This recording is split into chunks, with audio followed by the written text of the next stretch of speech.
काम करणारे आपण सर्व मंडळी. कारण पवार साहेब 80% समाजकार्य, 20% राजकारण. या भागाचे तर इतकं नशीब का या भागाचे पालकमंत्री आदरणीय दादांसारखा कार्यक्षम नेता मी आजपर्यंत माझ्या आयुष्यात पाहिला नाही. दिलेला शब्द पाळणारा नेता. या भागात दुसरे आपल्या ताई सुद्धा इतक्या चांगलं काम करतात. म्हणजे ताईंना सुद्धा मी म्हणजे जिजाऊंच्या भूमिकेत ताईंना मी पाहतो. इतकी प्रेमळ, इतकी सोबत या पक्षात आपण काम करण्याची आपल्या सर्वांना संधी मिळाली. कारण तिथं सांगतो बऱ्याच वेळा, राष्ट्रवादी हा पक्ष नाही, राष्ट्रवादी हे कुटुंब आहे. प्रत्येक कुटुंबातल्या माणसाला आधार देण्याचं काम ही सर्व नेते मंडळी या ठिकाणी करत असतात. ताईंच्या बाबतीत सुद्धा इतकं महाराष्ट्रात इतका झंझावात उभा केला. महिला असताना सुद्धा अहोरात्र काम करताय. म्हणजे कुठं नाशिक म्हणू नका, कुठं नागपूर म्हणू नका, कुठं नांदेड म्हणू नका. यावेळेस पक्षाला अडचणीच्या काळात साथ देण्याचं काम ताईंनी केलं. अण्णांच्या बाबतीत तर अण्णांनी म्हणजे मला सुद्धा प्रत्येक वेळा मार्गदर्शन करण्याचं काम केलं. ही सर्व मंडळी या ठिकाणी, या सर्वांच्या मार्गदर्शनाखाली आपण सर्व या ठिकाणी काम करतो. अण्णा तुमचं सुद्धा इतकं चांगलं काम आहे. कारण हे सांगण्याची गरज नाही, ही जमलेली गर्दी कोरोनाच्या या महामारीमध्ये सुद्धा इतक्या मोठ्या संख्येने या ठिकाणी तुमच्या प्रेमापोटी जमलेली ही सगळी मंडळी, याचा अर्थ तुम्ही सदैव जनतेच्या सुखादुःखात सहभागी आहात. तुम्ही सांगितलं की कोरोनात मी आजारी असताना सुद्धा मुलाला सांगितलं माझ्याजवळ जर मोबाईल काढला तर मी इथं थांबणार नाही. म्हणजे आपण हॉस्पिटलमध्ये असताना सुद्धा आपल्या ह्या गोरगरीब जनतेला आपण त्या ठिकाणी मदत पोचवली पाहिजे, मदत केली पाहिजे. या भूमिकेने तुम्ही या ठिकाणी इतकं काम, चांगलं काम करता. तुम्ही सांगितलं की मी सत्कार घेतला नाही. अण्णा मी 1-1.5 वर्ष झाले मी सत्कार घेत नाही. मी तुम्हाला सांगितलं की मला वया आणून द्या. अरे या माझ्या 10 वया, या माझ्या 20 वया एखाद्या गरीबाच्या मुलाच्या हातात दिल्यानंतर तो आनंदाने घरी जातो. तो आनंद मला वाटतो. बऱ्याच ठिकाणी कार्यक्रमाला गेल्यानंतर, एखाद्या कपड्याच्या दुकानाच्या उद्घाटनाला गेल्यानंतर त्या ठिकाणी सांगतो मी सत्कार घेत नाही. त्यावेळेस मला तो दुकानदार चांगले लहान लहान मुलांचे कपडे ज्यावेळेस माझ्या गाडीत देतो आणि ते लहान मुलांचे कपडे जर एखाद्या गरीबाच्या मुलाच्या हातात दिल्यानंतर मला त्या मुलापेक्षा जास्त आनंद होतो. माझ्याकडे एक उदाहरण, मी शिरूरला एका कपड्याच्या दुकानाच्या उद्घाटनाला गेलो. मी सांगितलं मी सत्कार घेत नाही. त्या ठिकाणी त्या कपड्याच्या दुकानवाल्याने मला एकदम 4-4, 5-5 हजार रुपयाचे लहान मुलांचे कपडे दिले. आणि मी एका आमच्या वस्तीवर रात्रीच्या एकदा 11 वाजता एका भागात चाललो होतो. त्यावेळेस त्या ठिकाणी 1 किलोमीटरवरून काही लहान लहान मुलं रात्रीच्या 11 वाजता मला भेटायला आली. पायात चप्पल नव्हती, कपडे एकदम फाटके कपडे. मी त्यावेळेस आमच्या सहकार्याला सांगितलं उद्या आपल्या ऑफिसवर चप्पलचे जोड आहे आणि कपडे आणून दे. मला आनंद वाटला, अरे माझं गरीबाचं पोरग 4,000 रुपयाचे कपडे घालणार, हे मला आनंद वाटतो. सांगितलं की मी 10x10च्या घरात राहतो. हे लिमिटेड कुटुंबाची व्याख्या आपल्याला मान्य नाही. आज समाजात प्रत्येक माणूस जगत असताना नवरा बायको 2 पोरं आणि जमलं तर आई वडील सांभाळतात. पण मी हे सगळं कुटुंब मी माझं समजतो. हे विश्वती माझे माहेर. हे सर्व कुटुंब आपण पाहिलं, त्या कुटुंबाला आधार दिला पाहिजे. आपण सुद्धा कोरोनाच्या महामारीमध्ये म्हणजे तुम्हाला अभिमानाने सांगतो की आपण कोरोनाच्या महामारीमध्ये 1 वर्ष झालं, 2020 ते 2021 पर्यंत पूर्णपणे एक कोरोनात काम केलं. मला बरेच जण म्हणतात तू कोरोना त्या ठिकाणी पेशंटमध्ये झोपतो, पेशंटमध्येच खातो. मी बऱ्याच जणांना सांगतो का रे या कोरोनाची माझी दोस्ती झाली. मीडियावाले तर सांगितलं मास्क बिस्क कधीच वापरला पाहिजे. आज एखादा पेशंट जर घाबरला त्याला मिठी मारत, घाबरू नको मी आहे तुझ्या बरोबर. हीच 50% एनर्जी त्याला मिळते. माझ्याकडे 1-2 दिवसापूर्वी एक घटना अशी घडली की आमच्या आंबेगाव तालुक्यातले टेमकर एक पेशंट होते. म्हणजे ताई टेमकर पेशंट होता आणि आम्हाला वाटलं याला कुठेतरी व्हेंटिलेटर बायकअप लागेल काय. मला वाटलं माझ्यासाठी काय तर आपला आवडतं घ्या.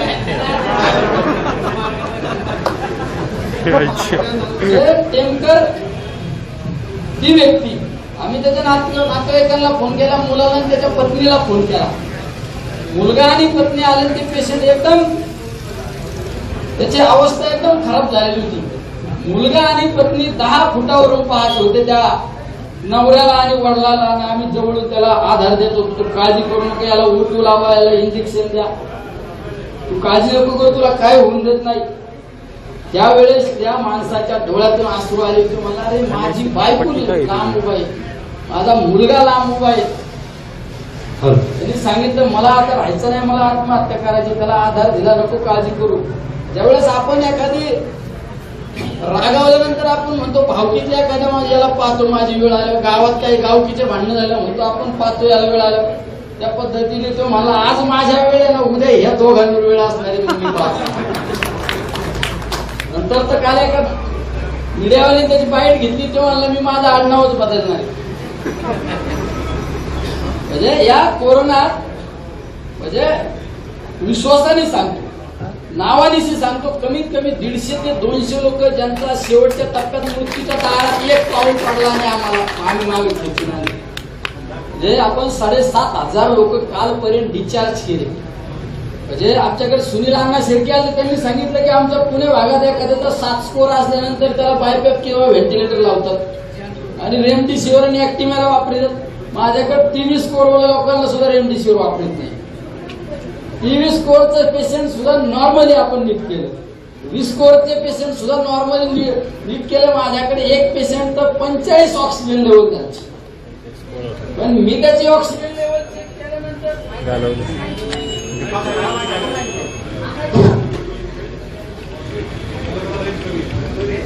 रेंज कमी का, रेंज जाते का आपली? राष्ट्रवादी पक्षाची रेंज जात नाही. याचा अर्थ तुझ्या डोक्यात काहीतरी वेगळा खटका दिसतो म्हणून तू रेंज खाली तू. कारण राष्ट्रवादीच्या कार्यकर्त्याच्या हातातला माईक असू किंवा मोबाईल असू, तो किती खड्ड्यात गेला तर ती रेंज जात नाही, कायम टावर फुल असतो. म्हणजे आपण 23 स्कोरवाले सुद्धा लोक त्या ठिकाणी नीट केली. लोक नीट केल्याचा अर्थ काय? मी 1 वर्ष काम केल्यानंतर फक्त मी 1 वर्षात माझ्या हे लक्षात आलं की मृत्युमुखी पडणाऱ्यांचं प्रमाण किती आणि त्यांचा मृत्यू कशामुळे झाला. माझ्या हे लक्षात आलं का भीतीपोटी लोकांना मृत्यूला सामोरं जावं लागतं. मी आपल्या आरोग्य केंद्रामध्ये भीती घालवण्याचं काम केलं. त्या आरोग्य मंदिरात भीती घालवली. त्या ठिकाणी आपण नाव सुद्धा आदरणीय शरदचंद्रजी पवार आरोग्य मंदिर. कारण मंदिरात गेल्यानंतर जसं आपल्याला प्रसन्न वाटतं, ज्या पद्धतीने आपण त्या ठिकाणी वातावरण ठेवलं. सकाळी योगा असू, नाश्त्याला सुद्धा नाश्ता, जेवण सुद्धा फार एखाद्या 5 स्टार हॉटेलमध्ये जे मिळणार नाही ते त्या ठिकाणी देतो. आम्ही उपाशी राहतो, पण सगळ्या आमच्या त्या रुग्णांना फार ड्रायफ्रूट असू, अंडे असू, व्हेज नॉन व्हेज. परवा दिवशी तर आमच्याकडे ते चिकन टिक्का बनवला. म्हणलं अरे हे काय आयटम येते, मला आचार्याने सांगितलं चिकन टिक्का आहे म्हणजे. बरं आम्हाला पण खायला मिळालं याच्यामुळे. म्हणजे सगळ्या प्रकारचं. संध्याकाळी आमच्याकडे त्या ठिकाणी सांस्कृतिक कार्यक्रम सुद्धा असतो. म्हणजे ऑर्केस्ट्रा असू, ते भावगीतं, भक्तिगीतं, 2दा तर तमाशाचा कार्यक्रम झाला. म्हणजे सांगायचं तात्पर्य भीती घालवण्याचं काम करतो. आणि 50% रुग्ण मला पाहिल्यानंतरच 50% बरे होतात. त्याला माहिती आहे ना, मी प्रत्येकाला सांगतो तुम्ही या ठिकाणी ना कुणी काळजी करायची नाही का तुमची आई भेटायला नाही आली, का वडील भेटायला नाही आले, का भाऊ भेटायला नाही आला, का मुलगा नाही आला. या ठिकाणी तुमचा भाऊ मी, तुमचा मुलगा मी, तुमचं सगळं काही मीच. हक्काने ना अधिकाराने सांगा. एक दिवस एक आमची आजी 11 वाजता ती आजी जेवली नव्हती. माझ्याकडे 1000 पेशंट मध्ये कोण जेवलं नाही, मी संध्याकाळी राऊंड मध्ये सांगतो ही आजी जेवली नाही, हे बाबा जेवले नाही, हा जेवला नाही, उठ जेव. तर एक आजीला म्हणलं जेवली का नाही, ती मला तोंडाला चव नाही. म्हणलं मग काय आणायचं का, ती मला म्हणले सफरचंद. मला आणले तर बरोबर. ती 20 रुपये द्यायला लागली. म्हणलं हे 20 रुपये रामने आमच्या कार्यकर्त्याला सांगितलं झालं सफरचंद घेऊन. तेव्हा रात्री 11 वाजता गेला, त्याचा मला फोन आला. अरे पण मी आला इथं सफरचंद न्यायला आलो, पण ते स्टॉलच बंद आहे. मी त्याला माझ्या भाषेत सांगितलं स्टॉल बंद आहे तिथे तोडून टाक आणि सफरचंद घेऊन ये, पण या म्हाताऱ्याला सफरचंद आणावंच लागतं. जनतेसाठी काही पण हे सगळं करणं गरजेचं असतं. आजच्या परिस्थितीमध्ये लोकांना डेव्हलपमेंट लागत नाही, विकास लागत नाही. आजच्या परिस्थितीत प्रत्येकाला जीवदान देण्याचं काम केलं पाहिजे. म्हणजे या कोरोना कितकं काही भोगलं. अरे कित्येक कुटुंबाची कुटुंब बसले, कित्येक तरुणांना या आजाराला सामोरं जावं लागलं, मृत्युमुखी पडावं लागलं. म्हणजे हे सगळं काही करीत असताना दिवसभरात कमीत कमी 4 वेळा डोळ्यातून अश्रू आले असतात. इतके दुःख पाहिले. म्हणजे एकदम माझ्याकडे एक महिला, संगमनेरची महिला, त्या महिलेची बहीण आणि आई आदल्या दिवशी दोन्ही पण कोरोनाने एक्सपायर झाली. ती पण शेवटच्या स्टेजला. आमच्या एका संगमनेरच्या कार्यकर्त्याने ती महिला आमच्याकडे घेऊन आली. ती पार आल्यानंतर ती एकदम शेवटच्या स्टेजला होती ती महिला आणि तिची 13 वर्षाची मुलगी होती. मी ती महिला पाहिली. मला एक जणांनी सांगितलं की ही महिला हे कुटुंब धुळ्याचं, कोणाचा आधार नाही. या 2 बहिणी, एक आई आणि एक लहान मुलगी, ती एका कुटुंबात राहत होती. 2 महिला काल गेल्या त्यांच्या. ही महिला राहिली.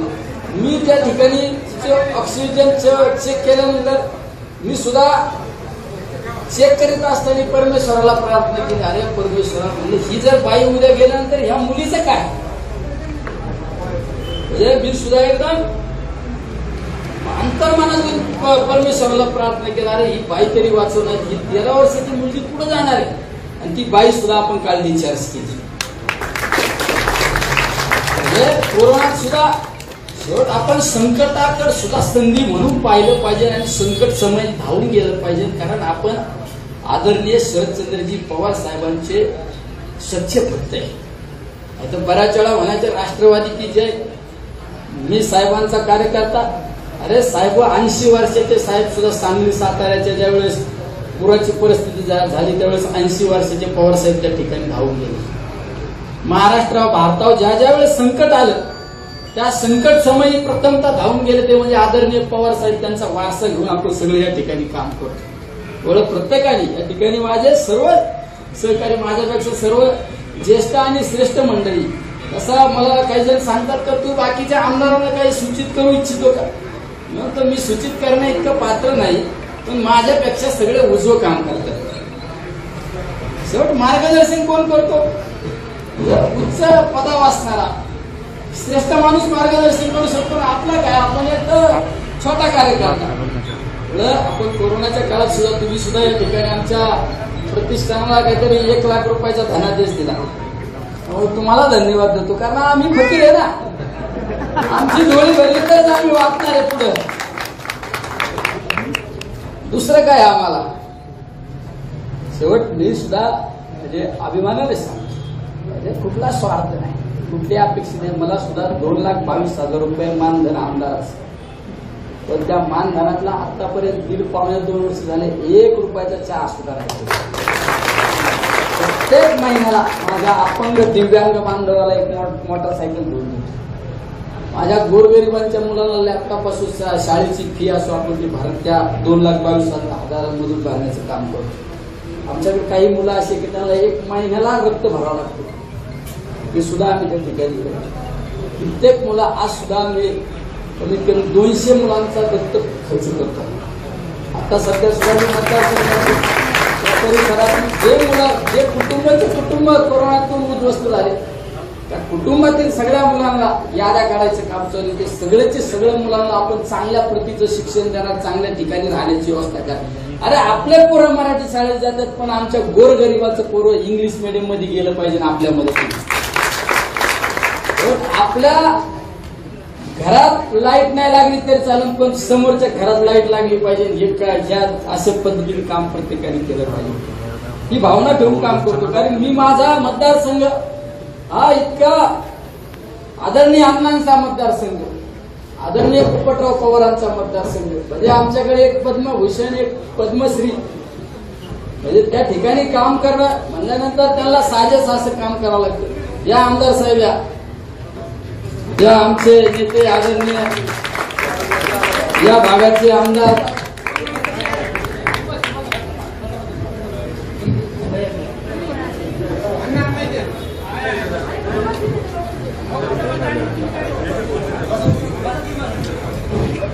या बांदल परिवाराच्या वतीने आणि या परिसराच्या वतीने आदरणीय आमदार साहेबांचं स्वागत करतो.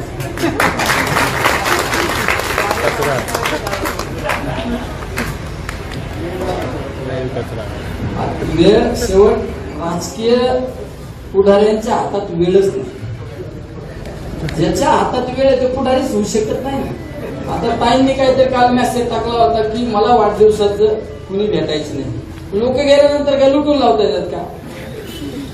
तसं तुम्ही आपल्याला कसं आहे, आपण ही दोन्ही जण एखाद्या चौकात 4 पोरं पुढे आले तर एखाद्याने हात केल्यावर थांबवावं लागेल. मी तर कुठल्याच कार्यक्रमाला आजचा कार्यक्रम लवकर पोचलो कारण रात्री मुक्कामी आलतो म्हणून. आता आमची गाडी म्हणजे जनता बस, हात करा आणि गाडी थांबवा. मला एखादा लहान पोरग जरी आडवा आला त्याने हात केला की मला थांबवावं लागेल. त्याला विचारलं काय काम आहे रे, ते म्हणतं काय नाही मला सेल्फी काढायची तुमच्या बरोबर. त्याला जर मी म्हणलं तुझा मोबाईल किंवा नाही तुमच्याच मोबाईल मध्ये काढा, तुमच्या मोबाईल मध्ये काढा, माझ्या पप्पाची किंवा मम्मीच्या व्हॉट्सअपला ते तुमचा माझा फोटो पाठवा. थांबावं लागत ना. मला बरेच जण म्हणतात लहान लहान पोरं, पण मी म्हणतो अरे हो राजकारणात काही लोकांनी आदर्श राजकारण केलं पण पिढीचा गॅप पडल्यानंतर त्याला घरी बसावं लागेल. तशी मी 25-30 वर्षाची सोय करून ठेवतो. लहान लहान पोरांच्या घरात घालायचा आपल्याला पिढी बघा. थोडं एखादं लहान पोरगा आलं तरी थांबावं लागतं, एखादं वयस्कर आजी आजोबा आलं तरी थांबावं लागतं. शेवट ते प्रत्येकाला एक व्यसन असतं. मला माणसांशिवाय होतच नाही. म्हणजे मी रात्री 3ला झोपायला गेल्यानंतरच एकटा असेल तर 3 वाजेपर्यंत माझ्यापाशी कार्यकर्त्यांचा भडकाचा असतो. मी सुद्धा टायमिंग देतो. एखादा मला लय महत्वाचं काम येणार एखादा बोलत मी त्याला सांगतो 12:30. एखादा मला माझं लय महत्वाचं काम तिला सांगतो मी ती 1 वाजता असेल चौकात येतो मी तिथे येणार आहे. 3 वाजेपर्यंत लोकांना भेटतो आणि सकाळी 7 वाजताच माझ्या उशाला येऊन बसलेले असतात. काही उशाला काही पायथ्याला काही साईडला म्हणजे एखादं गेला नाही की कडणी बसत. त्याच्यापेक्षा हाईट आता आमच्या कार्यकर्त्यांनी आमची जर व्यवस्था केली बाथरूम येतो तर मी ज्या ठिकाणी आंघोळीला असायचो ना कडे 2-3 रुपये असायचे फोन घेऊन मी सुद्धा कधी कधी एका जगाला एका हातात पाणी आणि का नसतोय काय काम करून. हे नाही केलं तर जमणार नाही ना. तुमचं वेगळं आहे यांचं वेगळं आहे. आमच्या सरकारला काय मी किती भाग्यवान आहे. लोकांकडूनच पैसे आणि लोकांच्या पैशावरच आमदार झालं 61,000 म्हणतात काय तू मी काय तर हुशार असल्याशिवाय का असं उदाहरण आहे का. लोक कसं असतं तुम्ही निवडणूक केलं तर लोकांकडे ज्या वेळेस गेला लोक वाट पाहतात तोंड वाचून असेल याच्याकडून काही मिळेल का. पण माझ्या बाबतीत वेगळं आहे. मी गावात गेलो लोक मला पैसे देतात. मी 19 दिवस जनसंवाद यात्रा काढली होती. त्याचा शुभारंभ दादांनी केला आणि समारोप ताईंनी केला. प्रत्येक गावात गेलो. 19 दिवस मी घरी नाही गेलो. हे कुठलं जगनमोहन रेड्डी त्यांनी नंतर माझी कॉपी केली. मी 19 दिवस घरी गेलो नाही. माझ्याबरोबर 100 कार्यकर्ते गाड्या प्रत्येक गावात जायचो. त्या गावात गेल्यानंतर माझं स्वागत व्हायचं. स्वागत केल्यानंतर मिरवणूक, त्या ठिकाणी सभा आणि सभेत लोक मला पैसे द्यायचे. लहान लहान मुलांनी वर्षभर साचवलेले खाऊचे डबे मला आणून दिले. आमच्या विधवा माता भगिनी संजय गांधी निराधारची पेन्शन मला आणून दिली. म्हणजे ज्या लोकांचं काही आमच्याकडे एक गाव आहे वारणवाडी म्हणून एक वस्ती. त्या वस्तीवर 100-200 महिला होत्या सगळ्या आणि प्रत्येकाने मला पैसे दिले. कुणी 150, 200, कुणी 300. आता मी पण विरोधात मी म्हणलो तू 150 दिले, तू 300 दिले, तू 150 फालकं मारले. ते म्हणजे मी दुपारी जरा लेट घेते कामाला ऊस तोडायला म्हणजे मला 150 रुपये मिळाले. म्हणजे प्रत्येकाने इतके शेवटच्या थरातल्या लोकांनी मला त्यावेळेस मदत केली. म्हणजे आज सुद्धा एखाद्या गावात एखाद्या वाढदिवसाला गेलो लहान मुलाच्या, जो मुलगा त्याच्या मम्मीला आणि पप्पाला सांगू तुम्ही 1 वर्षभर साचवलेले पैसे तेवढं मला ते डबा द्यायचा आहे मला. म्हणजे शेवट प्रत्येकाला असं वाटतं. आता सुद्धा आपण कोविड सेंटर सुरू केलं डॉक्टर बाबासाहेब आंबेडकर जयंतीच्या दिवशी. म्हणजे इतकं लोकांनी भरभरून दिलं. त्या ठिकाणी आमच्याकडे भाजीपाल्याच्या गाड्या सकाळी मार्केटला जसं लागतात तसं खाली करायला भाजीपाल्याच्या गाड्या लागतात. आम्हाला सांगावं लागतं तू आज आणू नको. फळं सुद्धा सगळ्या प्रकारचे फळं लोक आणून देतात. ड्रायफ्रूट म्हणा वेगवेगळ्या पद्धतीने. प्रत्येकाला असं वाटतं की अरे काम करणारा कोणीतरी माणूस आहे, जीवातून काम करणारा माणूस आहे, त्याला आपण आधार दिला पाहिजे, त्याच्या मागे खंबीरपणे उभा आहे. माझ्या तर मी जितक्या निवडणुका लढवल्या म्हणजे बऱ्याच वेळा लोक म्हणतात राजकारणात आल्यानंतर राजकारणात पैसे लागतात, बरोबर आहे ना. पण मी ह्या मताचा आहे का राजकारणात पैसेच नाही लागत. ताई लागतात का? मला तरी नाही लागत. राजकारणात समाज पण राजकारणाकडे समाजकार्य म्हणून पाहिलं पाहिजे. जर राजकारणात राजकारण म्हणून पाहिल्यानंतर आपल्याकडे लोक सुद्धा वेगळ्या अपेक्षेने पाहतात. समाजकार्य म्हणून जर राजकारण केलं तर कुठलीच अडचण नाही. तुम्ही जे समाजकार्य केलं त्या प्रत्येक कार्यात मला इतक्या भरभरून लोक केलं. माझ्याकडे नवरात्र उत्सवात म्हणजे राज्यात नाही देशात इतक्या महिला देवदर्शन कुणीच घडवले नसते. माझ्या प्रत्येक दिवशी नवरात्रात घटस्थापनेचा दिवस आणि शेवटचा दसऱ्याचा दिवस जर सोडला तर 7 दिवस प्रत्येक दिवशी 10,000 ते 12,000 महिलांना देवदर्शनाला घेऊन जातात. आमच्याकडे मोठा देवी म्हणून 100 किलोमीटर त्या ठिकाणी जागृत देवस्थान म्हणजे 60-70 हजार महिलांना आपण त्या नवरात्र उत्सवात देवदर्शनाचं काम करतो. असे वेगवेगळे सत्कार आहेत. या ठिकाणी लहान लहान मुलांची सायकल वाटप असू हे सगळं शेवट आपण आपला सत्तेचा राजकीय फायदा आपल्या प्रतिष्ठेचा फायदा हा शेवटच्या घरातील गोरगरीब लोकांना गोरगरीब जनतेपर्यंत झाला पाहिजे यासाठी आपण काम केलं पाहिजे. पुढे या ठिकाणी अधिकचा वेळ घेत नाही कारण सगळ्या मान्यवरांना पुढे जाण्याची घाई मला त्यापेक्षा जास्त घाई आहे. या ठिकाणी आपले मार्गदर्शक निवृत्ती अण्णा बांदर यांचा हा वाढदिवस आहे. त्याच वाढदिवसाच्या निमित्ताने राष्ट्रवादी पक्षाच्या कार्यालयाचं उद्घाटन. या उद्घाटनाच्या निमित्ताने मी अण्णांना आणि अण्णांच्या सर्व सहकार्याला सदिच्छा आणि शुभेच्छा देत असताना एक सांगू इच्छितो की या कार्यालयामधून प्रत्येक गोरगरीब जनतेचे आसून प्रश्नाचं काम झालं पाहिजे. प्रत्येकाला आधार देण्याचं काम या ठिकाणी झालं पाहिजे. आणि तुमच्या वाढदिवसाच्या निमित्ताने अरे परमेश्वरा म्हणजे ही जर बाई उद्या गेल्यानंतर ह्या मुलीचं काय म्हणजे मी सुद्धा एकदम अंतर्मनातून परमेश्वराला प्रार्थना केला अरे ही बाई तरी वाचवणार. ही 13 वर्षाची मुलगी पुढे जाणार आहे आणि ती बाई सुद्धा आपण काळजी चार्ज केली. म्हणजे कोरोनात सुद्धा शेवट आपण संकटाकडे सुद्धा संधी म्हणून पाहिलं पाहिजे आणि संकट समय धावून गेलं पाहिजे. कारण आपण आदरणीय शरदचंद्रजी पवार साहेबांचे सच्चे भक्त आहे. आता बऱ्याच वेळा म्हणायचं राष्ट्रवादी की जय. मी साहेबांचा कार्यकर्ता. अरे साहेब 80 वर्षाचे साहेब सुद्धा सांगली साताऱ्याच्या ज्यावेळेस पुराची परिस्थिती झाली त्यावेळेस 80 वर्षाचे पवार साहेब त्या ठिकाणी धावून गेले. महाराष्ट्र भारतावर ज्या ज्यावेळेस संकट आलं त्या संकट समयी प्रथमतः धावून गेले ते म्हणजे आदरणीय पवार साहेब. त्यांचा वारसा घेऊन आपण सगळे या ठिकाणी काम करतो. एवढं प्रत्येकाने या ठिकाणी माझे सर्व सहकारी माझ्यापेक्षा सर्व ज्येष्ठ आणि श्रेष्ठ मंडळी. तसा मला काही जण सांगतात का तू बाकीच्या आमदारांना काही सूचित करू इच्छितो का. तर मी सूचित करण्या इतकं पात्र नाही पण माझ्यापेक्षा सगळे उजवं काम करतात. शेवट मार्गदर्शन कोण करतो उच्च पदा वाचणारा श्रेष्ठ माणूस मार्गदर्शन करू शकतो. आपला काय आपण एक छोटा कार्यकर्ता. आपण कोरोनाच्या काळात सुद्धा तुम्ही सुद्धा या ठिकाणी आमच्या प्रतिष्ठानाला काहीतरी 1 लाख रुपयाचा धनादेश दिला. तुम्हाला धन्यवाद देतो कारण आम्ही फकीर आहे ना. आमची डोळी भरली तरच आम्ही वाचणार आहे पुढे. दुसरं काय आम्हाला शेवट मी सुद्धा म्हणजे अभिमानाने सांगतो म्हणजे कुठला स्वार्थ नाही कुठली अपेक्षा नाही. मला सुद्धा 2,22,000 रुपये मानधन आमदाराचं. पण त्या मानधनातला आतापर्यंत 1.5-2 वर्ष झाले 1 रुपयाचा चहा सुद्धा नाही. प्रत्येक महिन्याला माझ्या अपंग दिव्यांग बांधवाला एक मोटरसायकल घेऊन देतो. माझ्या गोरगरिबांच्या मुलांना लॅपटॉप असो शाळेची फी असो आपण ती भरत त्या 2,22,000 मधून भरण्याचं काम करतो. आमच्याकडे काही मुलं असे की त्यांना 1 महिन्याला रक्त भरावं लागतं.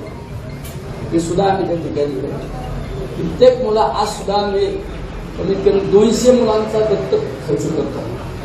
आता सध्या सुद्धा मी मतदारसंघात परिसरातील जे मुलं जे कुटुंब कोरोनातून उद्ध्वस्त झाले त्या कुटुंबातील सगळ्या मुलांना याद्या काढायचं काम चालू आहे. ते सगळ्याचे सगळ्या मुलांना आपण चांगल्या प्रतीचं शिक्षण देणार, चांगल्या ठिकाणी राहण्याची व्यवस्था करा. अरे आपले पोरं मराठी शाळेत जातात, पण आमच्या गोरगरिबाचं पोरं इंग्लिश मीडियम मध्ये गेलं पाहिजे ना आपल्यामध्ये. आपल्या घरात लाईट नाही लागली तरी चालेल, पण समोरच्या घरात लाईट लागली पाहिजे. हे काय ह्या अशा पद्धतीने काम प्रत्येकाने केलं पाहिजे, ही भावना ठेवून काम करतो. कारण मी माझा मतदारसंघ हा इतका आदरणीय अण्णांचा मतदारसंघ, आदरणीय पोपटराव पवारांचा मतदारसंघ, म्हणजे आमच्याकडे एक पद्मभूषण, एक पद्मश्री, म्हणजे त्या ठिकाणी काम करणं म्हणल्यानंतर त्यांना साजेस असं काम करावं लागतं. या आमदार साहेब, या आमचे नेते आदरणीय या भागाचे आमदार,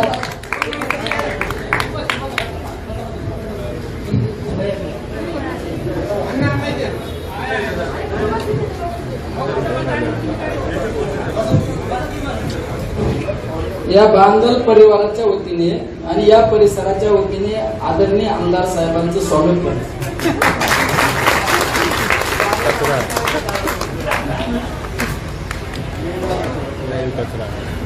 वेळ शेवट राजकीय पुढाऱ्यांच्या हातात वेळच नाही.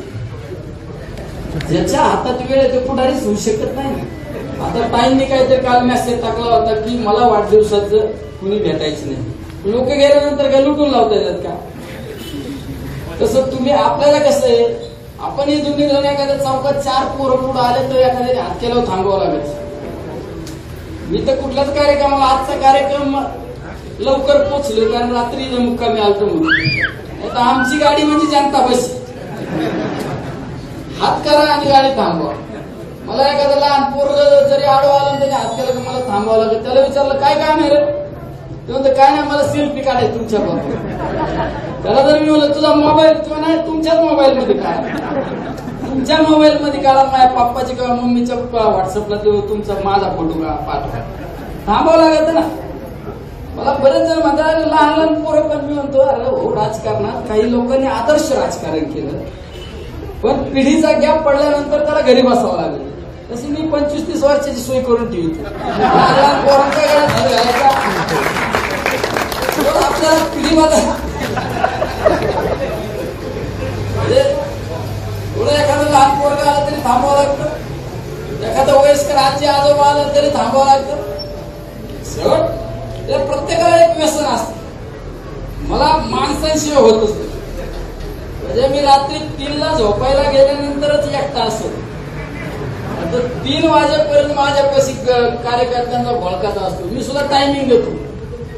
एखादा मला लय महत्वाचं काम जरा एखादा बोलत मी त्याला सांगतो 12:30.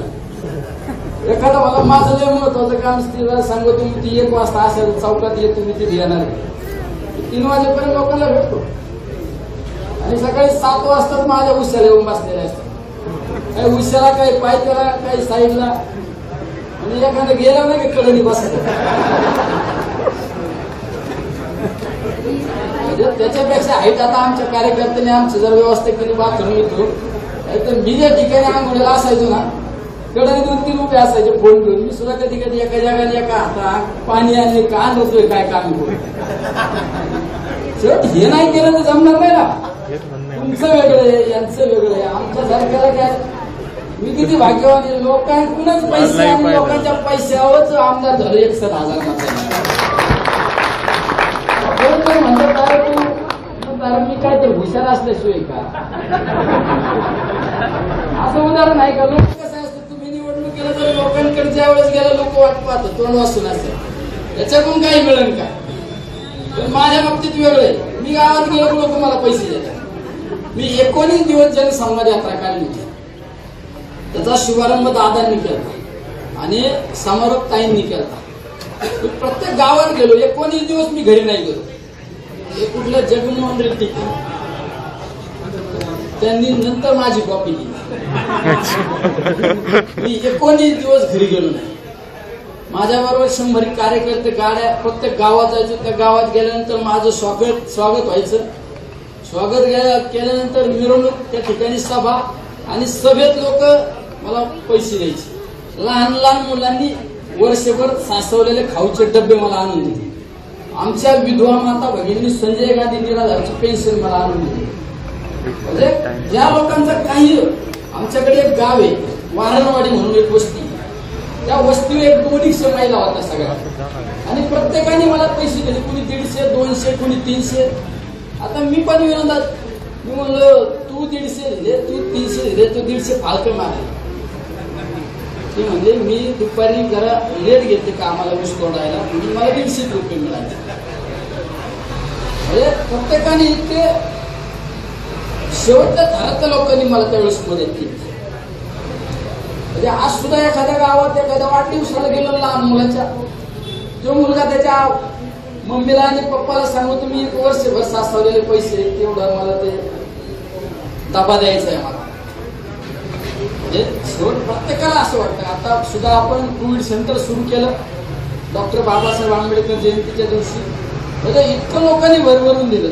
त्या ठिकाणी आमच्याकडे भाजीपाल्याच्या गाड्या सकाळी मार्केटला जसं लागतं तसं खाली करायला भाजीपाल्याच्या गाड्या लागतात. आम्हाला सांगावं लागतं तू आज आणू नको. फळं सुद्धा सगळ्या प्रकारचे फळं लोक आणून देतात, ड्रायफ्रूट म्हणा, वेगवेगळ्या पद्धतीने. प्रत्येकाला असं वाटतं की अरे काम करणारा कोणीतरी माणूस आहे, जीवातून काम करणारा माणूस आहे, त्याला आपण आधार दिला पाहिजे, त्याच्या मागे खंबीरपणे उभा राहिला पाहिजे. माझ्या तर मी जितक्या निवडणुका लढवल्या, म्हणजे बऱ्याच वेळा लोक म्हणतात राजकारणात आल्यानंतर राजकारणात पैसे लागतात, बरोबर आहे ना. पण मी ह्या मताचा आहे का राजकारणात पैसेच नाही लागत. ताई लागतात का? मला तरी नाही लागत. राजकारणात समाज, पण राजकारणाकडे समाजकार्य म्हणून पाहिलं पाहिजे. जर राजकारणात राजकारण म्हणून पाहिल्यानंतर आपल्याकडे लोक सुद्धा वेगळ्या अपेक्षेने पाहतात. समाजकार्य म्हणून जर राजकारण केलं तर कुठलीच अडचण नाही. तुम्ही जे जे समाजकार्य केलं त्या प्रत्येक कार्यात मला इतक्या भरभरून लोक केलं. माझ्याकडे नवरात्र उत्सवात म्हणजे राज्यात नाही देशात इतक्या महिला देवदर्शन कुणीच घडवले नसते. माझ्या प्रत्येक दिवशी नवरात्रात घटस्थापनेचा दिवस आणि शेवटचा दसऱ्याचा दिवस जर सोडला तर 7 दिवस प्रत्येक दिवशी 10,000 ते 12,000 महिलांना देवदर्शनाला घेऊन जातात. आमच्याकडे मौठा देवी म्हणून 100 किलोमीटर त्या ठिकाणी जागृत देवस्थान आहे. म्हणजे 60-70 हजार महिलांना आपण त्या नवरात्र उत्सवात देवदर्शनाचं काम करतो. असे वेगवेगळे सत्कार आहेत. त्या ठिकाणी लहान लहान मुलांची सायकल वाटपासून हे सगळे. शेवट आपण आपला सत्तेचा राजकीय फायदा, आपल्या प्रतिष्ठेचा फायदा हा शेवटच्या घरातील गोरगरीब लोकांना, गोरगरीब जनतेपर्यंत झाला पाहिजे यासाठी आपण काम केलं पाहिजे. आपण या ठिकाणी अधिकचा वेळ घेत नाही, कारण सगळ्या मान्यवरांना पुढे जाण्याची घाई, मला त्यापेक्षा जास्त घाई आहे. या ठिकाणी आपले मार्गदर्शक निवृत्ती अण्णा बांदर यांचा हा वाढदिवस आहे. त्याच वाढदिवसाच्या निमित्ताने राष्ट्रवादी पक्षाच्या कार्यालयाचं उद्घाटन, या उद्घाटनाच्या निमित्ताने मी अण्णांना आणि अण्णांच्या सर्व सहकार्याला सदिच्छा आणि शुभेच्छा देत असताना एक सांगू इच्छितो की या कार्यालयामधून प्रत्येक गोरगरीब जनतेच्या आसून प्रश्नाचं काम झालं पाहिजे, प्रत्येकाला आधार देण्याचं काम या ठिकाणी झालं पाहिजे. आणि तुमच्या वाढदिवसाच्या निमित्ताने तुम जीव हजारी काम करणारे आपण सर्व मंडळी, कारण पवार साहेब 80% समाजकार्य, 20% राजकारण. या भागाचे तर इतकं नशीब का या भागाचे पालकमंत्री आदरणीय दादांसारखा कार्यक्षम नेता मी आजपर्यंत माझ्या आयुष्यात पाहिला नाही. दिलेला शब्द पाळणारा नेता. या भागात दुसरे आपल्या ताई सुद्धा इतक्या चांगलं काम करतात. म्हणजे ताईंना सुद्धा मी म्हणजे जिजाऊंच्या भूमिकेत ताईंना मी पाहतो. इतकी प्रेमळ, इतकी सोबत या पक्षात आपण काम करण्याची आपल्या सर्वांना संधी मिळाली. कारण तिथं सांगतो बऱ्याच वेळा, राष्ट्रवादी हा पक्ष नाही, राष्ट्रवादी हे कुटुंब आहे. प्रत्येक कुटुंबातल्या माणसाला आधार देण्याचं काम ही सर्व नेते मंडळी या ठिकाणी करत असतात. ताईंच्या बाबतीत सुद्धा इतकं महाराष्ट्रात इतका झंझावात उभा केला. महिला असताना सुद्धा अहोरात्र काम करताय. म्हणजे कुठं नाशिक म्हणू नका, कुठं नागपूर म्हणू नका, कुठं नांदेड म्हणू नका. ज्यावेळेस पक्षाला अडचणीच्या काळात साथ देण्याचं काम ताईंनी केलं. अण्णांच्या बाबतीत तर अण्णांनी म्हणजे मला सुद्धा प्रत्येक वेळा मार्गदर्शन करण्याचं काम केलं. ही सर्व मंडळी या ठिकाणी, या सर्वांच्या मार्गदर्शनाखाली आपण सर्व या ठिकाणी काम करतो. अण्णा तुमचं सुद्धा इतकं चांगलं काम आहे. कारण हे सांगण्याची गरज नाही, ही जमलेली गर्दी कोरोनाच्या या महामारीमध्ये सुद्धा इतक्या मोठ्या संख्येने या ठिकाणी तुमच्या प्रेमापोटी जमलेली ही सगळी मंडळी, याचा अर्थ तुम्ही सदैव जनतेच्या सुखादुःखात सहभागी आहात. तुम्ही सांगितलं की कोरोनात मी आजारी असताना सुद्धा मुलाला सांगितलं माझ्याजवळ जर मोबाईल काढला तर मी इथं थांबणार नाही. अरे म्हणजे आपण हॉस्पिटलमध्ये असताना सुद्धा आपल्या ह्या गोरगरीब जनतेला आपण त्या ठिकाणी मदत पोहोचवली पाहिजे, मदत केली पाहिजे. या भूमिकेने तुम्ही या ठिकाणी इतकं चांगलं काम करता. तुम्ही सांगितलं की मी सत्कार घेतला नाही. अण्णा मी 1-1.5 वर्ष झाले मी सत्कार घेत नाही. मी तुम्हाला सांगितलं की मला वया आणून द्या. अरे या माझ्या 10 वया, या माझ्या 20 वया एखाद्या गरीबाच्या मुलाच्या हातात दिल्यानंतर तो आनंदाने घरी जातो. तो आनंद मला वाटतो. बऱ्याच ठिकाणी कार्यक्रमाला गेल्यानंतर, एखाद्या कपड्याच्या दुकानाच्या उद्घाटनाला गेल्यानंतर त्या ठिकाणी सांगतो मी सत्कार घेत नाही. त्यावेळेस मला तो दुकानदार चांगले लहान लहान मुलांचे कपडे ज्यावेळेस माझ्या गाडीत देतो आणि ते लहान मुलांचे कपडे जर एखाद्या गरीबाच्या मुलाच्या हातात दिल्यानंतर मला त्या मुलापेक्षा जास्त आनंद होतो. माझ्याकडे एक उदाहरण, मी शिरूरला एका कपड्याच्या दुकानाच्या उद्घाटनाला गेलो. मी सांगितलं मी सत्कार घेत नाही. त्या ठिकाणी त्या कपड्याच्या दुकानवाल्याने मला एकदम 4-4, 5-5 हजार रुपयाचे लहान मुलांचे कपडे दिले. आणि मी एका आमच्या वस्तीवर रात्रीच एकदा 11 वाजता एका भागात चाललो होतो. त्यावेळेस त्या ठिकाणी 1 किलोमीटरवरून काही लहान लहान मुलं रात्रीच्या 11 वाजता मला भेटायला आली. पायात चप्पल नव्हती, कपडे एकदम फाटके कपडे. मी त्यावेळेस आमच्या सहकार्याला सांगितलं उद्या आपल्या ऑफिसवर चप्पलचे जोड आहे आणि कपडे आणून दे. मला आनंद वाटला, अरे माझं गरीबाचं पोरग 4,000 रुपयाचे कपडे घालणार, हे मला आनंद वाटतो. सांगितलं की मी 10x10च्या घरात राहतो. हे लिमिटेड कुटुंबाची व्याख्या आपल्याला मान्य नाही. आज समाजात प्रत्येक माणूस जगत असताना नवरा बायको 2 पोरं आणि जमलं तर आई वडील सांभाळतात. पण मी हे सगळं कुटुंब मी माझं समजतो. विश्वती माझे माय, हे सर्व कुटुंब आपण पाहिलं, त्या कुटुंबाला आधार दिला पाहिजे. आपण सुद्धा कोरोनाच्या महामारीमध्ये, म्हणजे तुम्हाला अभिमानाने सांगतो की आपण कोरोनाच्या महामारीमध्ये 1 वर्ष झालं, 2020 ते 2021 पर्यंत पूर्णपणे एक कोरोनात काम केलं. मला बरेच जण म्हणतात तू कोरोनात त्या ठिकाणी पेशंटमध्ये झोपतो, पेशंटमध्येच खातो. मी बरेच जणांना सांगतो का रे या कोरोनाची माझी दोस्ती झाली. मीडियावाले तर सांगितलं हे मास्क बिस्त कधीच वापरला पाहिजे. आज एखादा पेशंट जर घाबरला त्याला मी ती मारत घाबरू नको, मी ये तुझ्या बरोबर. हीच 50% एनर्जी त्याला मिळते. माझ्याकडे 1-2 दिवसापूर्वी एक घटना अशी घडली की आमच्या आंबेगाव तालुक्यातले टेमकर एक पेशंट होते. म्हणजे ताई टेमकर पेशंट इतकं त्याचे ऑक्सिजन लेवल 60-65 आले. त्याचा स्कोर 17 होता आणि आम्हाला वाटलं याला कुठेतरी व्हेंटिलेटर पायपॅप लागेल काय. मला वाटलं माझ्यासाठी काय तर आपला आवाज घ्या.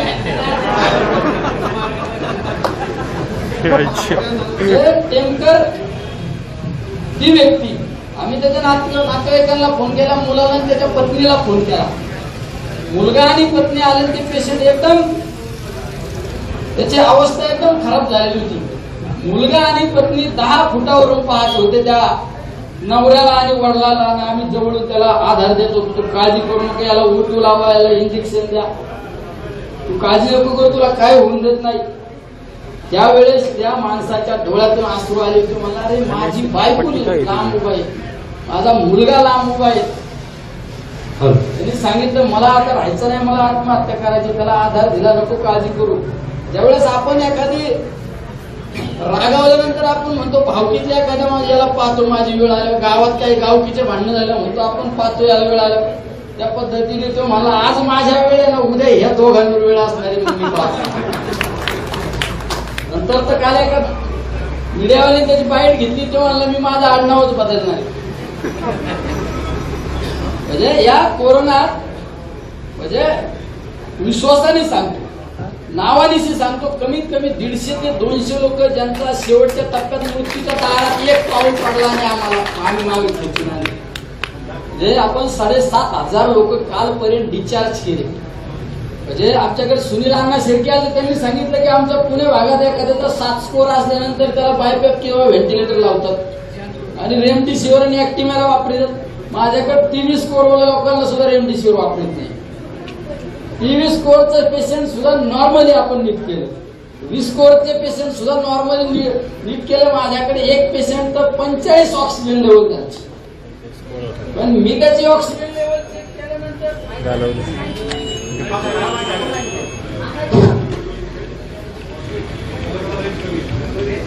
रेंज कमी का? रेंज जाते का आपली? राष्ट्रवादी पक्षाची रेंज जात नाही. याचा अर्थ तुझ्या डोक्यात काहीतरी वेगळा खटका दिसतो म्हणून तू रेंज खाली तू. कारण राष्ट्रवादीच्या कार्यकर्त्याच्या हातातला माईक असू किंवा मोबाईल असू तो किती खड्ड्यात गेला तर ती रेंज जात नाही, कायम टावर फुल असतो. म्हणजे आपण 23 स्कोरवाले सुद्धा लोक त्या ठिकाणी नीट केली. लोक नीट केल्याचा अर्थ काय? मी 1 वर्ष काम केल्यानंतर फक्त मी 1 वर्षात माझ्या हे लक्षात आलं की मृत्युमुखी पडणाऱ्यांचं प्रमाण किती आणि त्यांचा मृत्यू कशामुळे झाला. माझ्या हे लक्षात आलं का भीतीपोटी लोकांना मृत्यूला सामोरं जावं लागतं. मी आपल्या आरोग्य केंद्रामध्ये भीती घालवण्याचं काम केलं. त्या आरोग्य मंदिरात भीती घालवली. त्या ठिकाणी आपण नाव सुद्धा आदरणीय शरदचंद्रजी पवार आरोग्य मंदिर.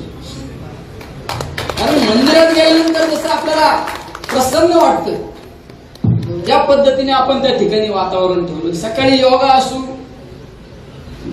नाश्त्याला सुद्धा नाश्ता, जेवण सुद्धा फार एखाद्या 5 स्टार हॉटेलमध्ये जे मिळणार नाही ते त्या ठिकाणी देतो. आम्ही उपाशी राहतो पण सगळ्या आमच्या त्या रुग्णांना फार ड्रायफ्रूट असू, अंडे असू, व्हेज नॉन व्हेज. परवा दिवशी आमच्याकडे ते चिकन टिक्का बनवायला म्हणलं, अरे हे काय येतं मी ते मला आचार्याने सांगितलं चिकन टिक्का आहे म्हणजे. बरं आम्हाला पण खायला मिळालं याच्यामुळे. म्हणजे सगळ्या प्रकारचं. संध्याकाळी आमच्याकडे त्या ठिकाणी सांस्कृतिक कार्यक्रम सुद्धा असतो. म्हणजे ऑर्केस्ट्रा असू, ते भावगीत, भक्तिगीत, 2दा तमाशाचा कार्यक्रम झाला. म्हणजे सांगायचं तात्पर्य भीती घालवण्याचं काम करतो. आणि 50% रुग्ण मला पाहिल्यानंतर 50% बरे होतात. त्याला माहित आहे ना, मी प्रत्येकाला सांगतो तुम्ही या ठिकाणी ना कुणी काळजी करायची नाही का तुमची आई भेटायला नाही आली का, वडील भेटायला नाही आले का, भाऊ भेटायला नाही आला का, मुलगा नाही आला. या ठिकाणी तुमचा भाऊ मी, तुमचा मुलगा मी, तुमचं सगळं काही मीच. हक्काने ना अधिकाराने सांगा. एक दिवस एक आमची आजी 11 वाजता ती आजी जेवली नव्हती. माझ्याकडे 1000 पेशंट मध्ये कोण जेवलं नाही. मी संध्याकाळी राऊंड मध्ये सांगतो ही आजी जेवली नाही, हे बाबा जेवले नाही, हा जेवला नाही, उठ जेव. तर एक आजीला म्हणलं जेवली का नाही, ती मला तोंडाला चव नाही. म्हणलं मग काय आणायचं का? ती मला म्हणले सफरचंद. मला आणले तर बरोबर. ती 20 रुपये द्यायला लागली. म्हणलं हे 20 रुपये राहून आमच्या एका कार्यकर्त्याला सांगितलं झालं सफरचंद घेऊन. तो रात्री 11 वाजता गेला, त्याचा मला फोन आला. अरे पण मी आला इथं सफरचंद घ्यायला आलो पण ते स्टॉलच बंद आहे. मी त्याला माझ्या भाषेत सांगितलं स्टॉल बंद आहे तिथे ग्रुप. नवनवीन बातम्या पाहण्यासाठी आजच विदर्भ दूत न्यूज चॅनलला सबस्क्राईब करा आणि बेल आयकॉनला सुद्धा क्लिक करा.